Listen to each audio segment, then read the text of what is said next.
Hello guys, આજે આપણે બનાવીશું કોઈ મહેમાન આવે અને ઝડપથી બનાવવો હોય તો ઇન્સ્ટન્ટ આ ગુલાબજાંબુને આપણે રેડી કરીશું આજે. તો તેના માટે આપણે 200 ગ્રામનું ઇન્સ્ટન્ટ ગુલાબજાંબુ પેકેટ લઈ લીધું છે. તેને આપણે માપી લેશું કેટલું છે. તો 1.25 વાટકા જેટલું આપણે અંદરથી મિશ્રણ નીકળેલું છે. તેને આપણે અડધા વાટકો દૂધ લીધું છે. નોર્મલ ટેમ્પરેચર પર દૂધ લેવાનું છે. આ રીતના ચમચીએથી થોડું થોડું એડ કરતા જઈશું અને ચમચીએથી મિક્સ કરતા જઈશું. થોડી વાર હાથેથી નહીં ચલાવીએ, આપણે ચમચીએથી જ મિક્સ કરીશું. આ રીતના થોડું એવું દૂધ એડ કરતા જઈશું અને આપણે લોટને મિક્સ કરતા જઈશું. એકદમ લોટ નથી બાંધવાનો.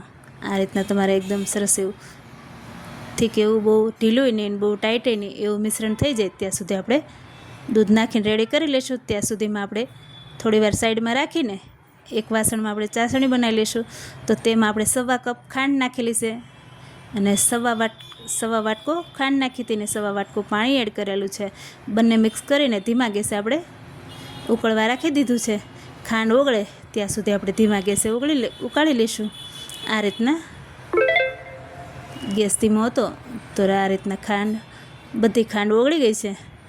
ત્યાર પછી આપણે 5 થી 6 ઇલાયચીને ફોલી લેવાની છે અને આ રીતના તેને અધકચરી કાઢીને એડ કરી દીધી છે ચાસણીમાં. ત્યાર પછી થોડી વાર 2 થી 3 મિનિટ ઉકાળશું. આની કોઈ ચાસણીને કોઈ તાર નથી હોતો. આ રીતના તમે નોર્મલ થોડીક ચીકાશ પડતી ચાસણી રેડી કરવાની હોય છે. આ રીતના થોડી ચીકાશ થઈ ગઈ છે તો આપણે હવે ગેસ બંધ કરી લઈશું અને ચાસણીને ગેસ ઉપરથી ઉતારી લઈશું. તો તમે જોઈ શકો છો આ રીતના આપણે ચાસણી રેડી થઈ ગઈ છે. તેને સાઈડમાં કરીને જે આપણે લોટ રાખ્યો હતો તેને ચેક કરીશું. તમે જોઈ શકો છો થોડી વાર રહેવા દીધું એટલે થોડો એવો થીક થઈ ગયો છે. દૂધ આપણું લોટમાં મિક્સ થઈ ગયું છે. થોડો ઘીવાળો હાથ કરીને આ રીતના કોઈ ક્રેક ન રહે એ રીતના બોલ્સ બનાવી લેવાના છે. મીડિયમ સાઇઝના બોલ્સ બનાવવાના છે. કોઈ ક્રેક ન રહેવો જોઈએ એ ખાસ ધ્યાન રાખવાનું છે. અને આપણે ધીમા ગેસે તેલ ગરમ થવા રાખી દીધું હતું. તમે ઘીમાં પણ તળી શકો છો. અત્યારે આપણે તેલમાં તળેલું છે. આ રીતના બધા બોલ્સ એડ કરી દીધા હતા. તમે થોડા પણ એડ કરી શકો છો. આપણે અત્યારે વધારે એડ કરી દીધા છે. સખત ચલાવતું રહેવાનું છે. નીચે ચોટી ન જાય તેનું ખાસ ધ્યાન રાખવાનું છે. આ રીતના ચલાવશો એટલે બધાના કલર એક સરખો આવે છે. તમે જોઈ શકો છો બધા ગોલ્ડન બ્રાઉન કલર થાય, થોડોક ડાર્ક ગોલ્ડન બ્રાઉન કલર થયો એ ત્યાં સુધી આપણે રાખવાના છે. ત્યાર પછી કોઈ પણ વાસણમાં આપણે કાઢી લઈશું. તેલમાંથી કાઢીને ડાયરેક્ટ આપણે ચાસણીમાં એડ કરી દઈશું.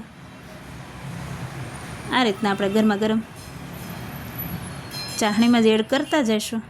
તમે જોઈ શકો છો બધા આપણે એક સરખા કલરના ગુલાબજાંબુ રેડી થઈ ગયા છે. તે ચાસણીમાં એડ કરી દીધા છે. ત્યાર પછી બહુ હલાવવાનું નથી.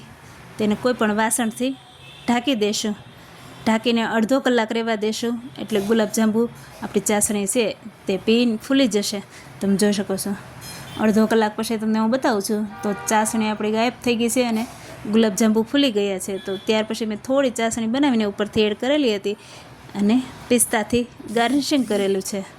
તમે જોઈ શકો છો કેટલા ટેસ્ટી અને ગુલાબજાંબુ ઝડપથી બની જાય છે. આ રીતના તમને મારો વિડીયો ગમતો હોય તો લાઇક, શેર અને સબસ્ક્રાઈબ કરજો. તમને કટ કરીને પણ બતાવીશ. અંદર સુધી કોઈને કાચા રહેતા હોય તો ફૂલ તેલ આવી ગયું હોય ને તમે નાખ્યા હોય તો કાચા રહેશે. આ રીતના તમને હું બતાવું. અંદર સુધી ચડી ગયા છે. એકદમ સોફ્ટ અને મુલાયમ જ્યુસી એવા ગુલાબજાંબુ રેડી થયા છે. તમે જોઈ શકો છો અંદર સુધી કેટલા જ્યુસી થઈ ગયા છે. એકદમ સોફ્ટ ગુલાબજાંબુ રેડી છે. તમે પણ બનાવજો. Thank you.